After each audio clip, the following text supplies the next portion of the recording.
I'm running frantically around my mother's house in Charleston, West Virginia. Oh, this looks great, Jay. Preparing for a group of dinner guests. What's that? Those Hungarian peppers you said you wanted. Thank you. First to arrive is Jay Gould. He's bearing a gift. I asked him to bring this dish, but I didn't think that he'd actually do it. Tell me about this. So these are Hungarian peppers? They're Hungarian wax peppers and they're stuffed with kraut. Oh my goodness. Next to arrive is Ann Cavalier, the mayor of Smithers, West Virginia. She has 2 loaves of fresh baked bread. He's not your constituent, is he? No, he can't vote for me. How you doing, Jay? I'm doing okay. If you can't tell already, this is not your average dinner party. I've handpicked these guests because they're all people I admire. People with totally different political and social beliefs. And people who I believe can respect those differences and enjoy each other's company around the table. Hello. Hello. Also, unlike most dinner parties, at this one, the guests are mic'd up. You're the sound guy? I'm playing sound guy tonight. From West Virginia Public Broadcasting and PRX, this is Us and Them, the show that tells the stories about the things that divide us. I'm Trey Kay. In this episode, with food and fellowship and a little bit of kindness, we hope we can bridge those divides and find some common ground. Right on time, our third guest. So Ann Cavalier, Hi, she's mayor of Smithers. So tell us who you are. Karen Cross. Okay. Nice to meet you. Thank you. After Karen Cross comes our last in-person guest, Felicia Bush.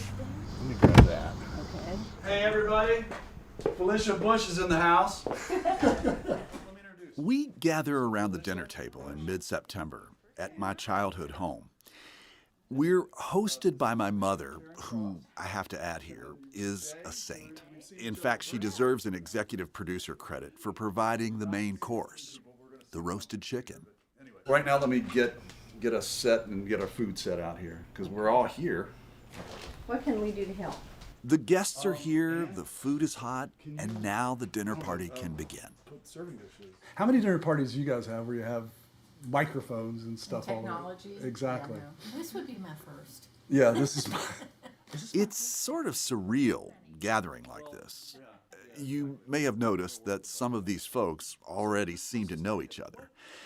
That's because we've gotten together before. The Us and Them dinner party is an idea we cooked up a few years ago, where we gather a group of people with wide-ranging political and social views.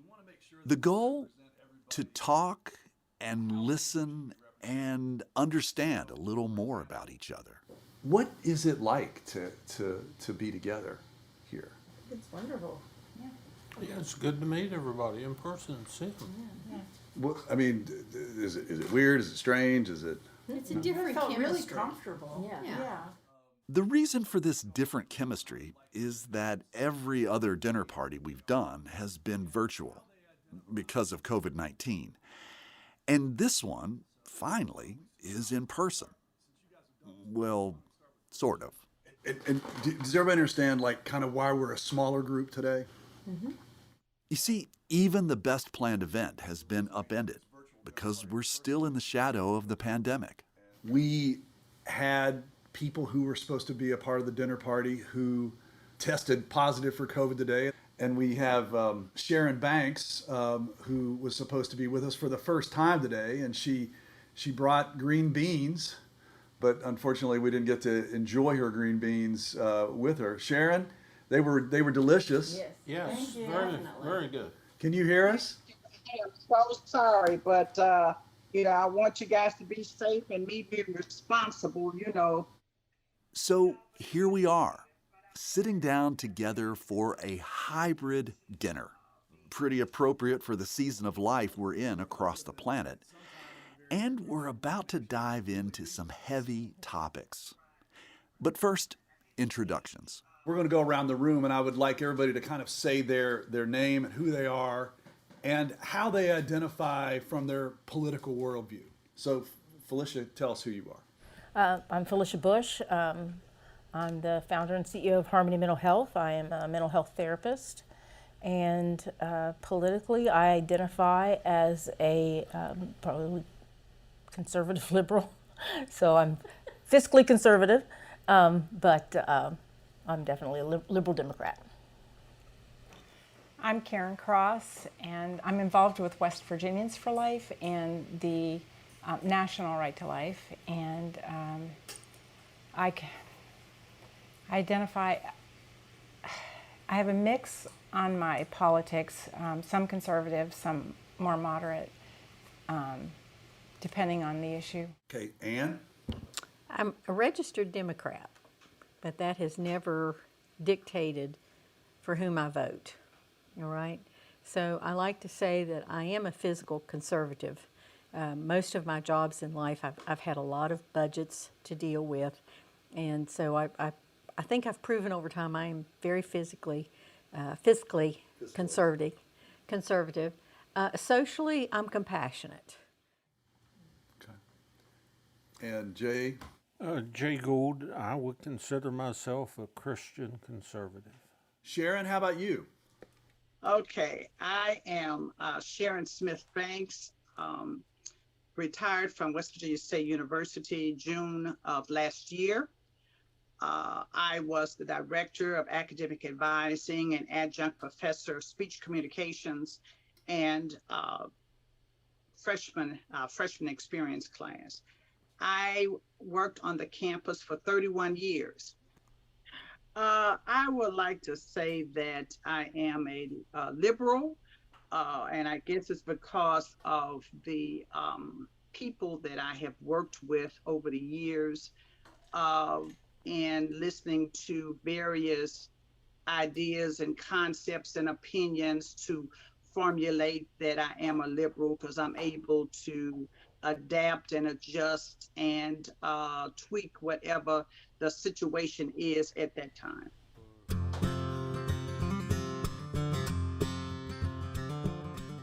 Now, I just want to do a little recap here since COVID really is still with us. How is everybody doing with it? It still worries me. This is Mayor Ann Cavalier. I have a husband with a number of illnesses, and he's very vulnerable to any sort of illness, a cut on the foot and an infection or COVID. And it is so prevalent in society now that it concerns me. Jay, there was differences last year on how you were feeling about COVID. Where are you on it this year? I don't pay much attention to it, but I see it, take my vitamins and so forth. I've never had a shot or booster or anything, and I've, knock on wood, haven't had COVID that I'm aware of. I don't go out looking for trouble, with it, but, Felicia Bush says she was working in schools when they shut down, but never got sick from the kids there. I got my shots, my booster, but I never contracted COVID until mid-August. And I'm like, what? And I hadn't even been around any little kids. So you had COVID? I had COVID, yeah. What was it like? It was like a flu, the symptoms. So I started with the flu and then I got COVID, and it felt pretty much the same. Just, flu symptoms, just the aches and pains and a scratchy throat. A couple of days of that. And, yeah. But did you lose your sense of taste, you said? I lost my sense of taste and my sense of smell, and that was awful because everything tasted like vinegar. So it's not just that you couldn't taste it tasted horrible. So yeah, and I haven't quite been able to enjoy a cup of coffee yet. Karen, just real quick, how's it been for you? Well, I had the Pfizer shot, 2 shots, but I got COVID anyway in January, and I did lose my sense of taste and smell, and it isn't the same. There are things that aren't still quite right, and that was in January. And it took me a long time just for the exhaustion. So, Sharon, I'm not sure if you're hearing all this, but the reason you're not here is because of COVID. How you feeling? feel fine. As I shared with you when I delivered the green beans, that I would not have known if I had not gone for a test in order for me to attend the conference. I started coughing, and you stay in. Thankful I live alone, so that here again, that's all good. But I'm good otherwise. So, has anybody lost anybody to COVID? Yeah. Can you share about that? High school friend, teaching colleague, full of life. Kids all loved her. One weekend she got sick. By the next weekend she was gone. For me, on last year, one of my colleagues had complications from COVID, and it just really did something to the entire campus when that happened to him. But we lost somebody from the musician community here in Charleston, Charlie T., who played in the Carpenter Ants and the various bands throughout the state. And he was just like somebody who was full of joy, and he was a great friend. And then just boom, he's gone, and that hurt. And I just, if anybody else felt one like that, I'm actually mad about it. It's like I'm a little upset that we couldn't have the full dinner party tonight. I'm pissed off that Charlie T's not here. I mean, we lost him too soon, and I don't know. Anyway. COVID may have been divisive, but wow. Shared grief really makes for some strong connections. Talking about our next topic can challenge even the most civil-minded of my guests: abortion. It seems the United States Supreme Court's decision that ended the constitutional right to abortion is still fresh on everyone's mind. There's been huge changes about that recently. How's everybody feeling about that? Devastated. Yeah, devastated. Say more. Well, just the, well, I don't know what's coming next, first of all, but something that you just didn't think would happen, and certainly would happen so quickly and kind of clandestinely, that just put us back, 50 years. It's incredible for me to think that my daughters, my granddaughters will not have the same freedoms that I enjoyed, We always want things to be better for the next generation, and I've always feared for my sons, and now I have to fear for my daughters. So it's just. Felicia is Black, and she's open about how scary it is to see police violence against Black men. And she wonders if it might be her son next. She works as a mental health therapist. From my perspective, other than a personal perspective as a woman and a mother, is that I deal with the children who parents don't take care of. I deal with the children who are abused and neglected. And I fight the fight to get the resources that we need to help these children. People have to be willing and prepared and able to parent. And otherwise, I'll just have, as every agency, that we're already overwhelmed. We already don't have enough homes for the children to go to. I don't have enough services. And there's not enough talent, as talented as my people are, to undo the damage that's done to children who people are not prepared to have. So this is a dinner party where there's people who have different perspectives. Absolutely. Sitting next to you is one. Yeah. So Karen, what do you have to say? So you're around all that, Yeah. So you see it, and I've had 2 abortions, and so I know the devastation brought on by those abortions, and which is why I got involved in this movement to begin with. I didn't get involved to save babies. I got involved to save women, to help them so they didn't feel they had no choice. And I think that's one of the societal things. And you've brought up some really legitimate points.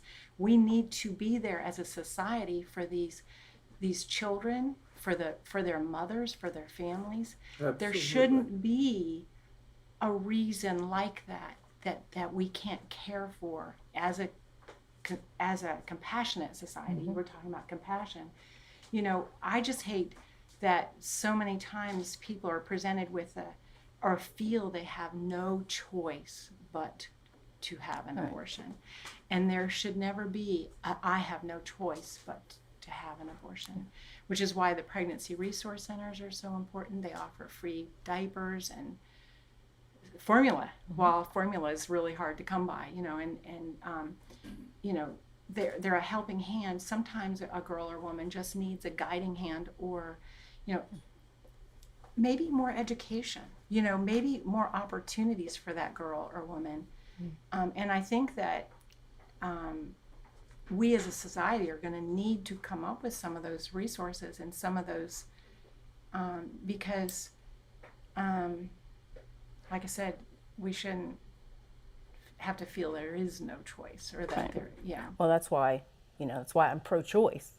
It's for the person to make the best decision for them in their lives, and I don't feel, I'm imperfect, so I do well enough to manage my own life. I don't want to ever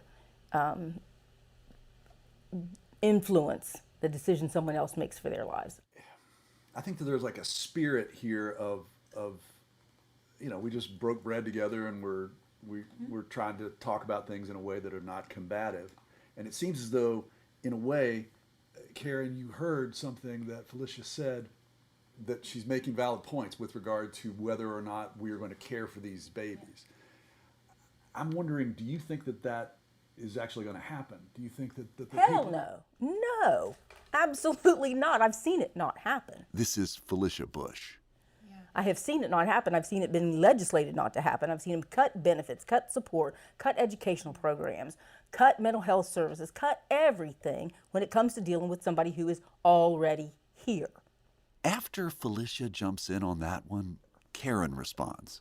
We can never determine when a child is being aborted which ones are going to end up in an abusive home or a bad home, or their parents are going to die, like the people who are parenting him. Even though you can't you just determine that. can't. But when it starts when a child is conceived in trauma, the likelihood that they're going to experience multiple traumas throughout their lifespan without intervention is pretty high.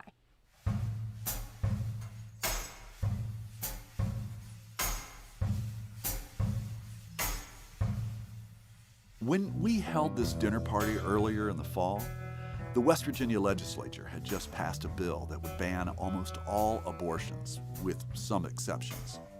The legislation that just recently passed, they took some of those things into account. So they have medical emergency, life of the mother, sexual assault. Those are allowed.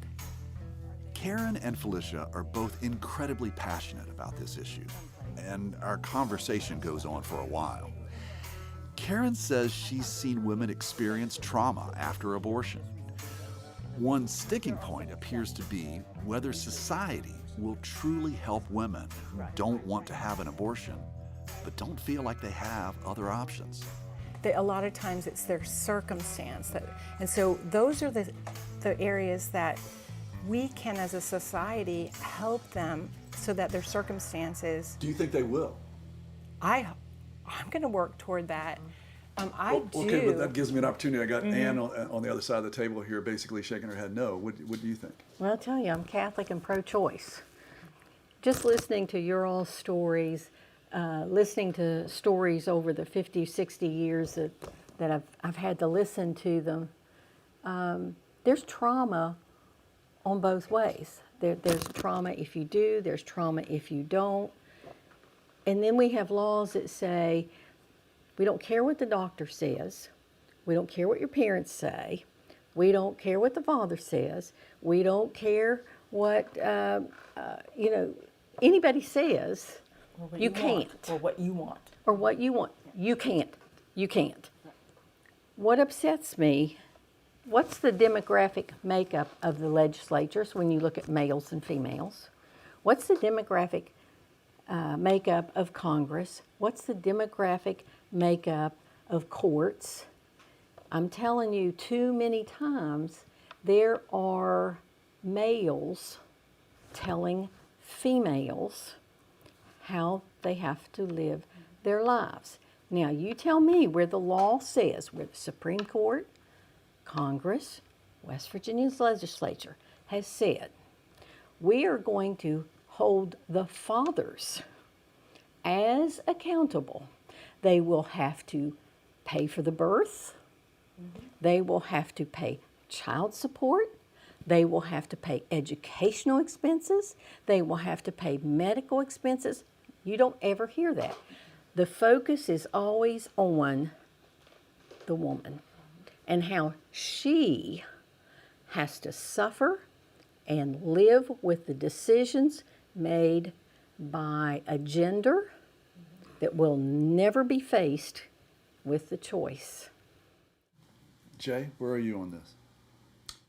I have a granddaughter that arrived a whole lot earlier than I expected, and she has given me 3 wonderful, fabulous great-grandchildren. If my daughter had wanted an abortion at the time, she could have went to the counselor at the school, which would have taken her to a judge. She could have received an abortion without me ever knowing. That's when I became involved in life. How long ago was that? 86. Okay. It's emotional for you, I can tell. Oh, yeah. I can tell.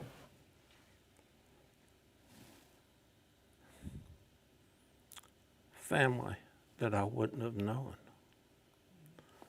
And it's a life. It's a life. I'll defend your life, your life, your life, any way I possibly can, your life. You know, Would from you now would on. you defend holding the father Yes. accountable? Yes. That's what we're I was not talking doing. To Felicia, it come to my mind after our discussion. I am prejudiced. I am damn prejudiced against men that don't take care of their family.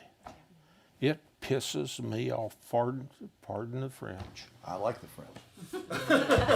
And we have. Sharon, I'm going to you. How do you think this issue is going to, what impact do you think it's going to have on the midterm elections coming up? I'm emotional right now because I'm thinking about a family member who had to make a choice. Growing up, I always decided that my thoughts were pro-choice. And then as I've gotten older, I shifted to pro-life. And with all of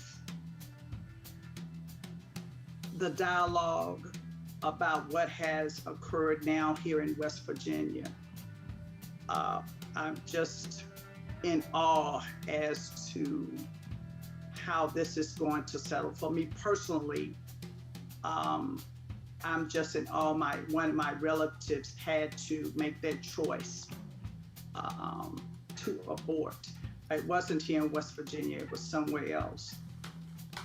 But the lingering effect that it has had over our family of having to do that, because naturally it was some extenuating circumstances.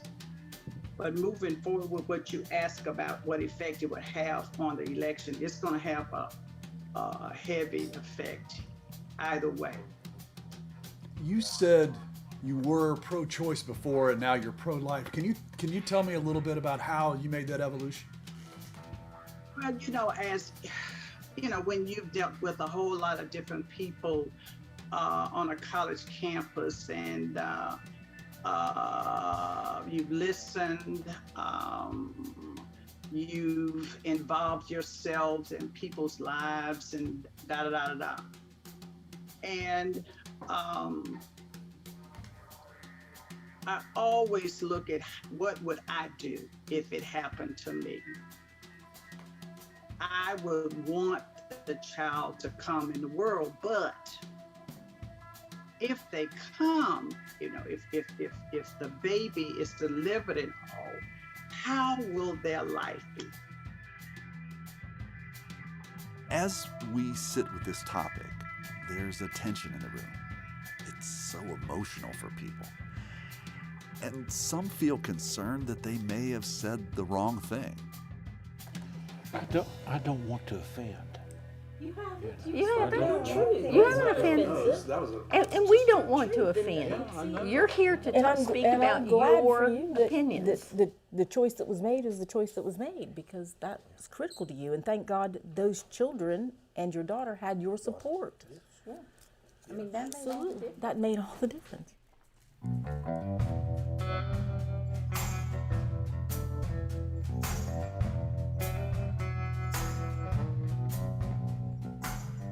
Let's not forget, this is a dinner party. So we're not just talking. We've got to take time for dining. Here's what I'd like to do. I would like everybody to pass their plate down towards Ann, and let's just stack our plates there. As we prepare to enjoy dessert, our conversation shifts to the election season and those who don't quite trust our democratic systems the way they once did. I can't tell you that Trump won, but I will tell you I have no confidence that Biden won. That's coming up next, right after a break. You're listening to Us and Them. This program is supported in part by the West Virginia Humanities Council, the Greater Kanawha Valley Foundation, the CRC Foundation, and the Daywood Foundation.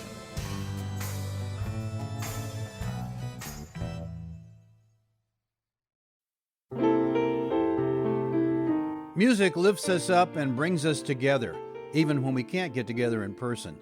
Mountain Stage brings you live performances on the air, online, and in our podcast.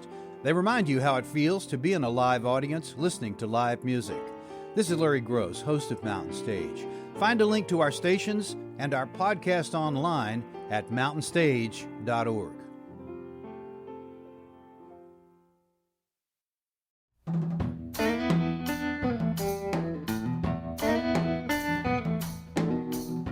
Hey, it's Trey, and this is Us and Them from PRX and West Virginia Public Broadcasting. It looks lovely. Hang on. We're clearing the plates from our hybrid dinner party. The main course is behind us, and now it's time for dessert and more conversation. Ann, could you move the bread? You're going to bring the cake over? Exactly. Okay, I apologize again in advance. I'm not going to hear any of that. Yeah. That's going to be great.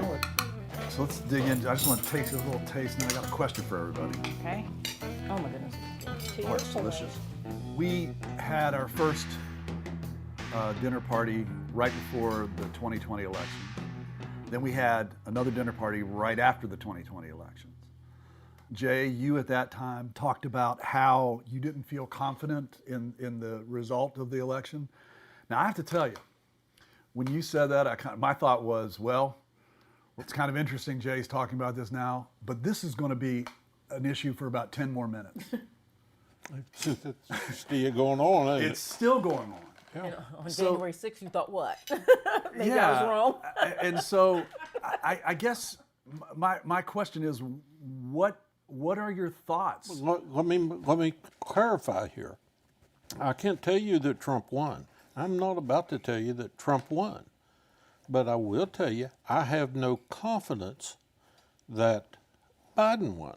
I'm not going to say Trump won. I am going to say there was considerable problems with the election.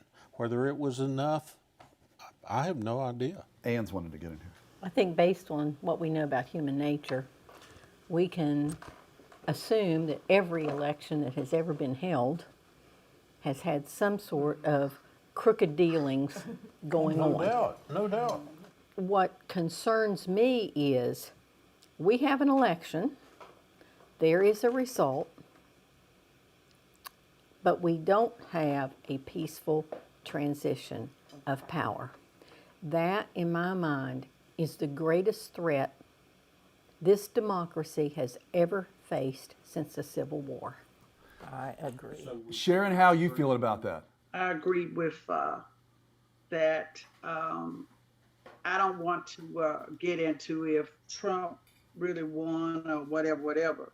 But it is what it is with what we have, and we have to do what we have to do to make sure that America is how it has always been, strong and mighty. And what I mean by that is to make sure that the people that are being served, that they are treated as best as they possibly can. I don't want to get into me looking at Black men being shot down and all of that. I don't want to get into that.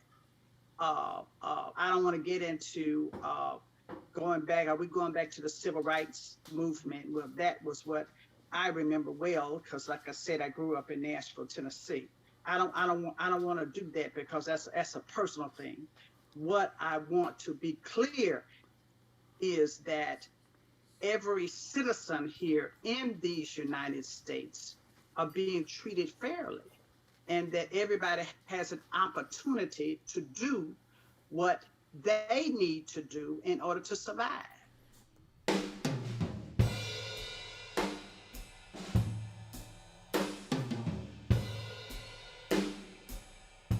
Mayor Cavalier, and you talked about the transition of power. Usually, in my lifetime, a president leaves office and they kind of fade into the woodwork. They might comment on a thing here or there. But the former president, President Trump, has basically continued the campaign since he left office. I think it's the best money-making scheme a past president has ever come up with. Well, I think he's a malignant narcissist, so, but that's just... I mean, people are still giving money for, quote unquote, an illegal election. They're still giving millions of dollars to him. Let's have a peaceful transition. Let's move ahead. Let's argue about whether or not we like President Biden's direction and his policies.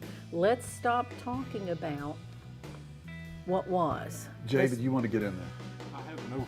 I had no problem with either one of Obama's elections. I had confidence that he won, you know. What do you think made you lose confidence in this election? Watching the reports, particularly coming out of Michigan, Minnesota, and Arizona, and some in Pennsylvania, and Georgia. One of the things that really got me was watching a woman take a stack of ballots and put them in a counter. They come out, she picks them back up and runs them back through again.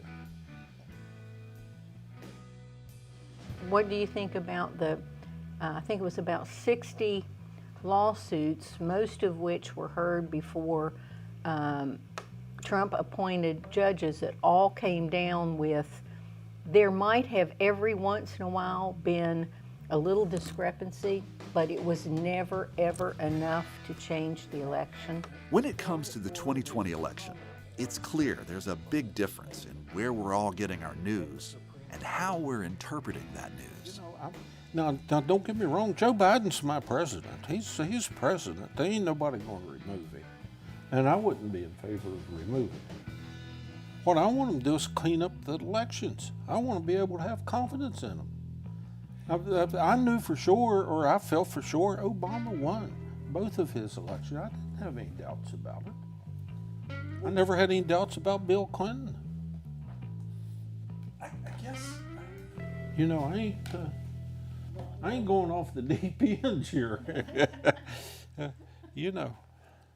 I guess for those of you who saw President Trump as a good leader, do you still see him as a good leader?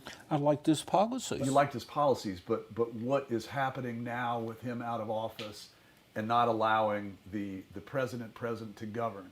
Is that good for our democracy? I don't see that. This is Karen Cross jumping in. How has he hindered Biden's ability? The first day he was in, he sat down and wrote 50 executive decisions, and Trump didn't stop any of that. So he's the Democrats had the House. I think and they what had we're the Senate. talking about here is the undermining of confidence, the continual drumbeat that this was illegal and that was illegal and I should be the president, and keeping this foment going to a point where the discussion is about the 2020 election rather than what are we going to do about financial policies, what are we going to do about social policies today and tomorrow and the next day. I'm tired of talking about 2020. I don't want to talk about it again. As we finish with dessert, one of our guests needs to leave. Sharon Banks has to jump off the Zoom call. Okay. Bye, Sharon. Thank you. Bye, Sharon. Thank you. Feel better. See you in person. And thank you for the green beans. Join us the next time. Thank you. Bye-bye. When we started this dinner party in 2020, we had a rash of very significant race issues. We had George Floyd, Breonna Taylor, Ahmaud Arbery. 2020 was certainly really a watershed moment.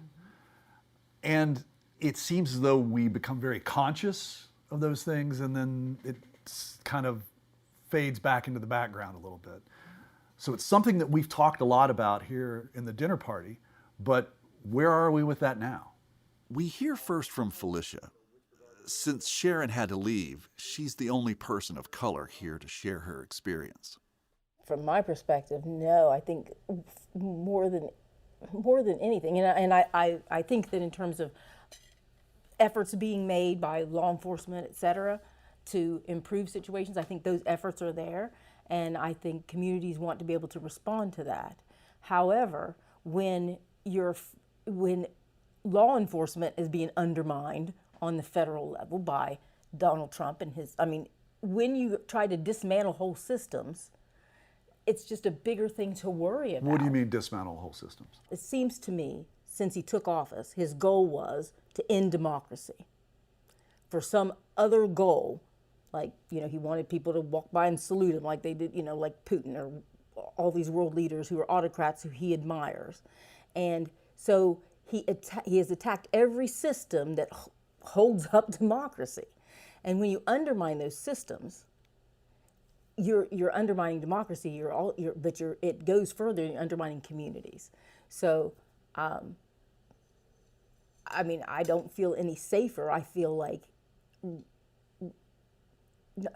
not even addressing law enforcement, but just Americans in general, I feel less safe with because they're just been able to wave that racist flag, and they can say anything to anyone at any time and do anything and carry any gun, and that's so. It feels very unsafe. Is the issues of race? We've talked a lot about Donald Trump, but have we, aside from President Trump or former President Trump, it's white supremacists that he seems to endorse. I don't walk in your shoes, and I don't face what you face. But I have the dearest neighbors, and they are a family of color. And when their sons went back and forth to college, they were terrified that those young men would get pulled off the interstate, broken taillight, maybe going a little fast, maybe driving a little fast, or something. Maybe they look like a picture somewhere on a wanted poster. They were terrified every time. We call it driving while black, just so that you know. Okay. Well, I didn't know that. Right. Here's a wonderful family, and for that mom and dad have to be terrified every time those young men go out and drive around. But Ann, how just can we breaks my how heart. can we make that better? you're not supposed to bring up a problem without a solution, but I don't have a solution. I really don't. It embarrasses me that there are people who look like me that treat people that look like you so badly. It breaks my heart. Because this is supposed to be the best country in the world. It takes that same kind of care that you were referring to, right? What we would hope for people, to care about each other, and not to let people fall through the cracks, just what you were saying. That's what it would take.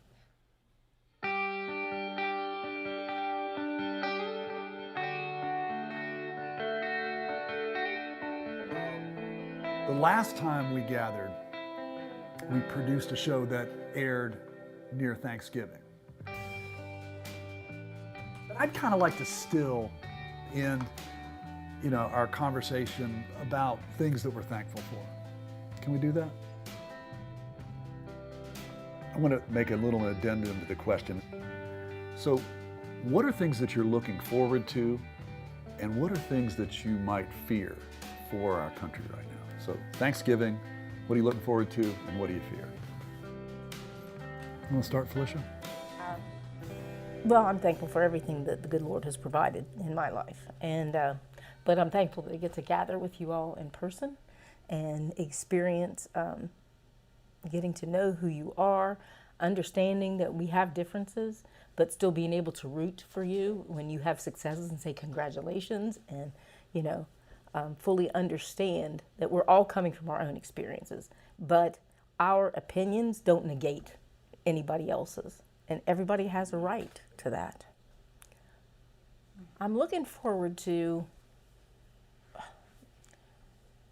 what I hope for, that we can start to see a United States that's reflective of, I think, our purpose, which was to come together, all different people. The ideal, to be able to come together, to coexist together, to learn from each other and enjoy each other and allow each other to be who we are. So that is what I hope for, and I fear that that we won't succeed. I fear that we won't succeed. Yeah. Karen? What am I thankful for? I'm thankful for so many things. I'm thankful that this Sunday I'm going to get to see my new grandson from Germany. He's 6 months old now, and they're back stateside. So I'm thankful for family and my grandson who's in Morgantown at MHS. He plays in the band, and I'm thankful for family and building friendships and those sorts of things. I'm thankful for the United States. I really am thankful. I still believe that this is the greatest country on earth. What am I looking forward to? Thanksgiving. It'll be past the elections. Really, really seriously, I've been talking about this for several months. I can't wait for Thanksgiving. And then, but I am fearful. I worry about the economy, that we might dig ourselves so deeply in a hole that you can't get out. I've been in debt before in the past, and debt can really do a turn. And so I am concerned about that. Anyway, I just pray that we can kind of get back to our roots and pull up our bootstraps and make this the country that my grandsons deserve. Ann Cavalier goes next. Okay. So, being thankful. Certainly I'm thankful for the company here and to be invited. I appreciate that. But I guess my biggest thankfulness right now is this is the end of the 4th week of flood recovery in my community. Wow. And we had so many families impacted. We still have so many families impacted. So it's hard to say you're thankful for something like that. But in the aftermath, I have to say, there were donations and donors and volunteers from across West Virginia, from Pennsylvania, from Ohio, from Virginia. The generosity and the caring that we wish people would see every day. I'm very thankful for this. I'm looking forward to Thanksgiving because I get a couple of days off. Yeah. I mean, this is not bragging. This is a reality. I was spending 12 to 15 hours a day in recovery relief, in running the shelter, in running the emergency supply center, and the flood didn't give up on the weekends. So the other thing that I'm thankful for is, without being asked, my husband fixed every meal at home. He washed every piece of laundry. He ran the vacuum cleaner. He took care of our 9 cats. He went to the grocery store. 9 cats. Yes, that's another whole show. We're a rescue house. And do you have a fear for our country or some anxiety about something that? I have an anxiety. Which America are we going to be? Are we going to be the America that I've seen over the last month? Or are we going to be the America we saw on January the 6th? That's my worry. That's my anxiety. Now, my hope is we are the America that I've seen over the last month, because I know we can be that. Mr. Jay Gould? I'm thankful for life. We live in the best country in the world. We can live our life here. If you travel, especially overseas, you'll really appreciate the States. I'm fearful. Probably the most fearful is hyperinflation. I'm fearful that could hit. Why? We have no checks on spending. What are you looking forward to? And then you kind of gave me your. I'm looking forward to enjoying my grandchildren and children for the rest of my days in this wonderful country. Well said.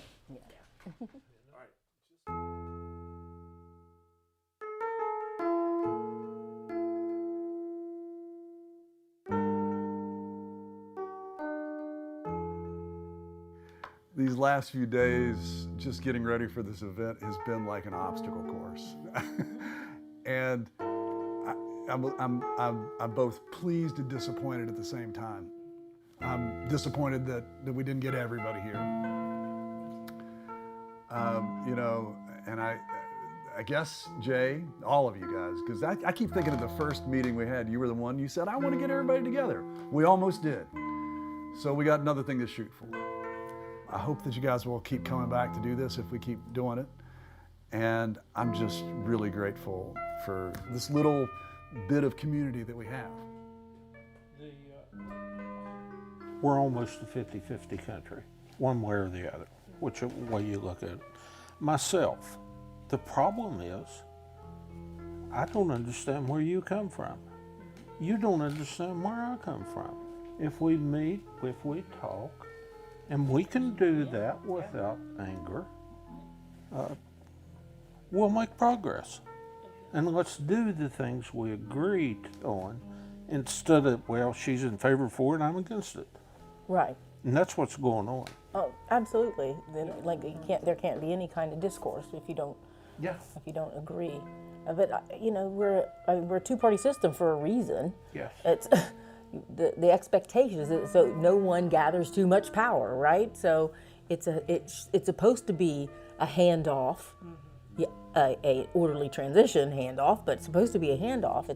It's not supposed to be a bloodbath. That's not how we were set up. It was crazy and it's terrifying. But I believe, like you said, we're better than that. Yeah. We're better than that, and we have a chance to prove now that we're better than that by what we do tomorrow and the next day, and the next day, and the next day. But we have to be vigilant.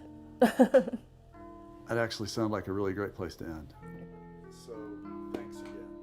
There's a clear sense of camaraderie at our dinner table among people who think so differently from one another. Experiencing this in person is really something special. That's great. It's interesting because this is the first time we've met, but I feel like I already know you now. Yeah, me too. So.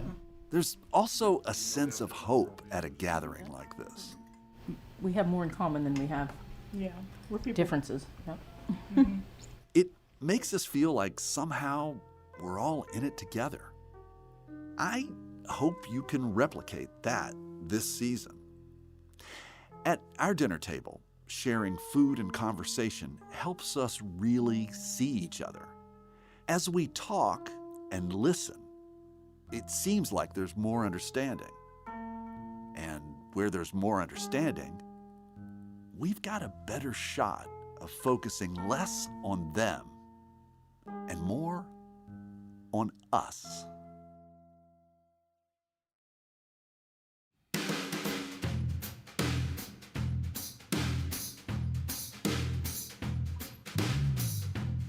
You've been listening to Us and Them. Our team for this show was me, Trey Kay, Emily Havik, and Kate Smith. Paul Flaherty did the live recording of our dinner party. Special thanks to Sharon Smith Banks, Felicia Bush, Ann Cavalier, Karen Cross, Jay Gould, and especially my mom, Kathy Kay.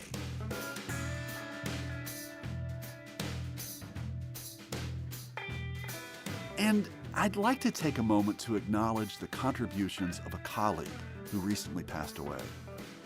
Brad Stratton shared his enthusiasm and expertise on a number of our episodes, and we'll miss his passion and the ways he always worked to make this a better show.